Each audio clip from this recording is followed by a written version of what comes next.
Birds with Wings Productions, with the support of Whimsical Productions and Collected Sounds presents Episode 26 of the Skylark Bell. I'm your host, Melissa Oliveri. In our last episode, Magpie and Lucas found out that Farfalla had passed away, and left Magpie a package with letters and the deed to Meadow Lane and a house in Scotland.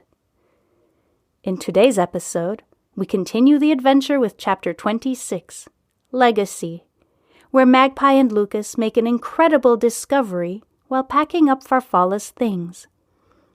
So get settled in, grab a blanket and a warm drink. We're getting started. The porch of the house is adorned with birdhouses of every shape and size, interspersed with flower pots containing blooms of every color imaginable. Magpie sighs deeply. "I can't believe I was afraid of her at first," she says. She had such a hard life, and all she wanted was to surround herself with love, beauty, and happiness. Lucas gives her an understanding squeeze on the shoulder, and they let themselves in the front door.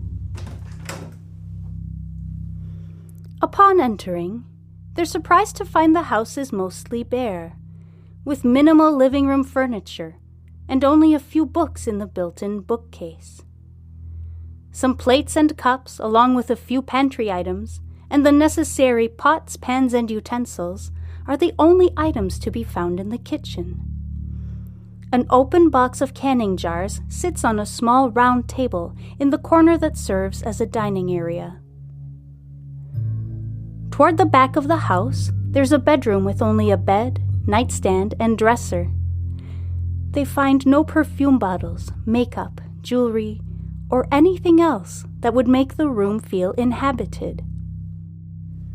Perplexed, they exit the bedroom and stand in the dark hallway facing a closed door, beyond which is the only space they have not yet explored. Magpie reaches out and carefully turns the doorknob. The door swings open, and they both gasp at the sight before them. The walls of the room are covered in sketches and notes, each one carefully pinned into the plaster. In the center of the room is a white rocking chair, on the back of which is a green knitted shawl. Magpie recognizes it as the one from her vision of her great-grandmother Elizabeth. She must have given it to Farfalla at some point. Magpie walks into the room and sits in the chair. From this vantage point, she can see that the sketches are in chronological order, starting with Meadow Lane, then Farfalla and Marius in the orchard, then the Skylark Bell, followed by the snowstorm and Meadow Lane falling apart. Magpie's gaze follows the sequence. She sees a sketch of her first encounter with Farfalla at the diner, then of the blackbird dropping a blackberry into her lap on the lawn of the library. There are a few more sketches of Magpie, some with her mother, some with Lucas, another with Farfalla herself. "Lucas, do you know what this is?" she asks, amazed. The room remains silent. Magpie turns, looking for Lucas, and finds him standing in front of one of the sketches, his back turned to her. She approaches cautiously, already knowing what she will find. "It was her that night," he says, stepping back. Magpie can see a sketch, practically identical to her own, of young Lucas sitting in the ditch beside the wreckage of a car, Farfalla standing behind him. But how can that be? What could she possibly have been doing out there so late at night? "There are a lot of things I still don't understand, but I think she somehow knew the role you had to play in this story, and was, in some way, able to bring you comfort in a time of great need," says Magpie. She grabs his hand, and they stand side by side for a while, looking at the sketch. Magpie replays the events of the past few months in her mind, and recalls her conversation with Farfalla at the diner, the impossible conversation, So many unanswered questions, she muses. But I guess I'm okay with that, for now. Speaking of unanswered questions, says Lucas, there's one more thing. He reaches into his pocket. While I was waiting for you to meet me at the driveway earlier, this blackbird landed on the road and dropped something at my feet. I can't explain it, but I think it came from Farfalla. He opens his palm, and in it sits a small silver ring in the shape of a curled feather. It is identical to the one in Magpie's sketchbook. Suddenly, everything about the sketch makes sense. She had drawn the orchard where Marius proposed to Farfalla, and then sketched this ring in the margin. This must be Farfalla's engagement ring, she says. Everything finds its way in time, he whispers, tucking it somberly into her palm. Magpie's hand closes over the ring. She thinks about Farfalla keeping it all these years, about the love she must have felt for Marius and the heartache when he disappeared. She recalls walking through the house at Meadow Lane, the pieces of the Shearwater family's life that had been left behind to slowly disintegrate. She hands the ring back to Lucas. I'm not sure why, but I think Farfalla wanted you to have this. You should keep it. Lucas somberly takes the ring and tucks it back into his pocket. Through the open window, a cool fall breeze blows into the room, ruffling the sketches on the surrounding walls. Lucas reaches for the green shawl and wraps it around Magpie's shoulders. It's time, he says simply. Magpie nods quietly, and they circle the room together, carefully taking down each sketch and collecting them in a box.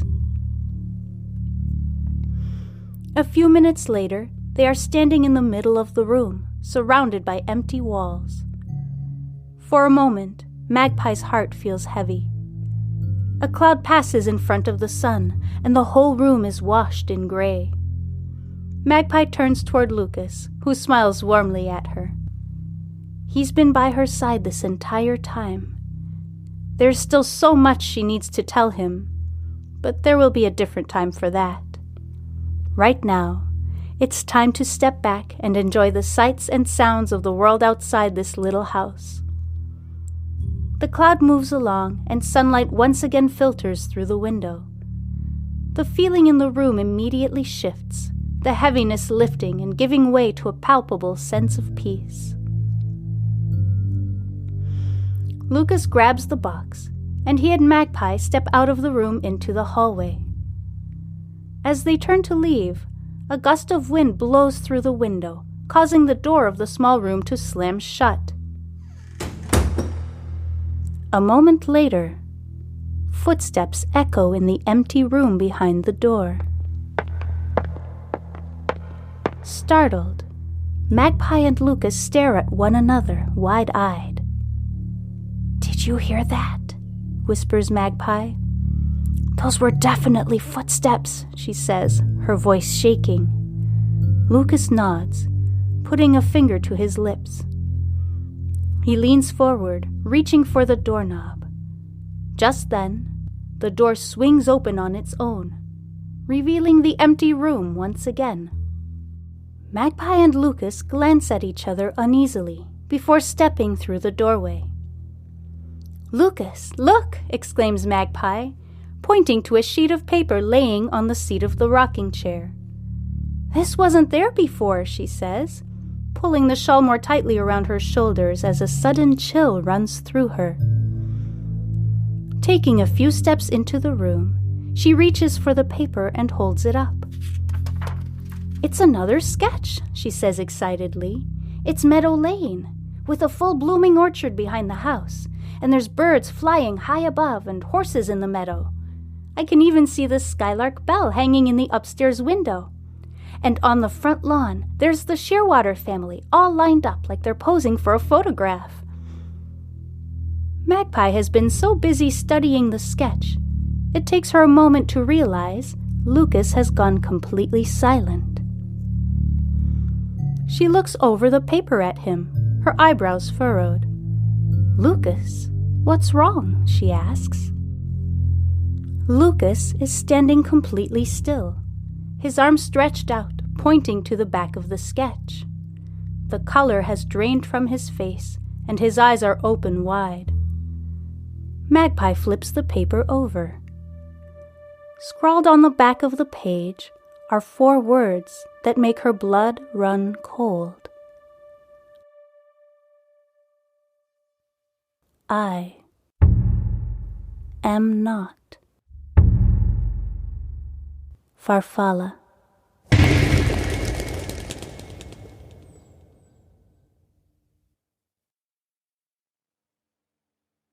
Thank you so much for listening.